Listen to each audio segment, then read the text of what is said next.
हळूहळू शहरेही मोठी होत चालली असून त्याचबरोबर शहरांच्या समस्याही मोठ्या होत चालल्या आहेत। या सर्व समस्यांमध्ये अतिक्रमणाची समस्या देखील मोठी आहे। याच पार्श्वभूमीवर आज नागपूर शहरातील बेसा नगरपंचायत अंतर्गत येणाऱ्या भागात अतिक्रमण हटवण्याची मोहीम सुरू करण्यात आली आहे।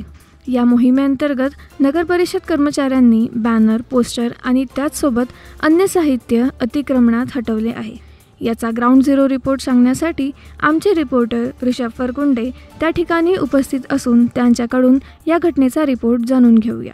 बेसा पिंपळा नगरपंचायत अंतर्गत येणाऱ्या मनीष नगरमध्ये आज अतिक्रमण हटवण्याची मोहीम सुरू केली आहे आणि मनीष नगरमधील सर्व बॅनर, पोस्टर्स त्यासोबतच पानटपरीज विविध प्रकारचे अतिक्रमण हटवलं जात आहे। या अतिक्रमणामध्ये आज लोकांचे जबरदस्तीने जे अतिक्रमण केलेलं आहे ते सगळे बॅनर, पोस्टर्स दादा भाऊचे किंवा वाढदिवसाचे जेवढेही बॅनर लावलेले होते किंवा दुकानांचे बॅनर्स लावले होते हे सगळे बॅनर्स हटवले गेलेले आहेत। यामध्ये आपण पाहू शकता की अतिक्रमण विभागाचे कर्मचारी ते अतिक्रमण हटवण्याचं काम सुरू केलं आहे। त्यांनी JCB ट्रॅक्टर्स आणि त्यासोबतच विविध कर्मचारी काम करत आहेत आणि यासोबतच यासाठी आपल्यासोबत बोलण्यासाठी आहेत अतिक्रमण विभागाचे कर्मचारी। भारत बंधुआ साहेबांच्या आदेशानुसार आपण अतिक्रमण घेण्यात ठरवलेलं आहे। जेवढे अतिक्रमण आहे रस्त्याचं तेवढे आपण सोडले जातात। यामध्ये कोणत्या प्रकारचं अतिक्रमण हटवले गेले आहे? जेवढे म्हणजे आता सध्यात आम्ही रोडचे पांढरे वगैरे सर्व उचलून आलेलो आहे आणि जे बोर्ड लागलेले आहेत ते पण उचलून आलेलो आहे।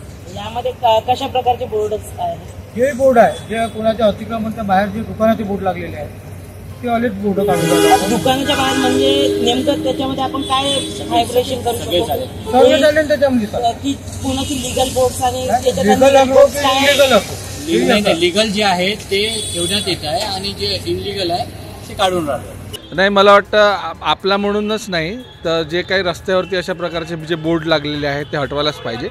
कारण समजा असे बोर्ड समजा रस्त्यात राहतील तर रस्ते कसे मोठे होतील आणि असं अतिक्रमण समजा शहरामध्ये व्हायला लागलं तर असे बोर्ड लावून शहराचं विद्रुपीकरण न करता असे बोर्ड हटवून रस्ता समजा मोठा झाला तर या रस्त्यावरती वारंवार होणारी जी ट्रॅफिक जॅमची समस्या आहे ही सुटेल आणि रस्ता समजा मोठा झाला तर लोकांना त्रास पण होणार नाही। ती पण गोष्ट चुकीची आहे, पण जिथे लिगल आहे ती गोष्ट ठीक आहे, ती लिगली आहे, त्यांचे पैसे त्या लोकांनी भरलेले असावेत।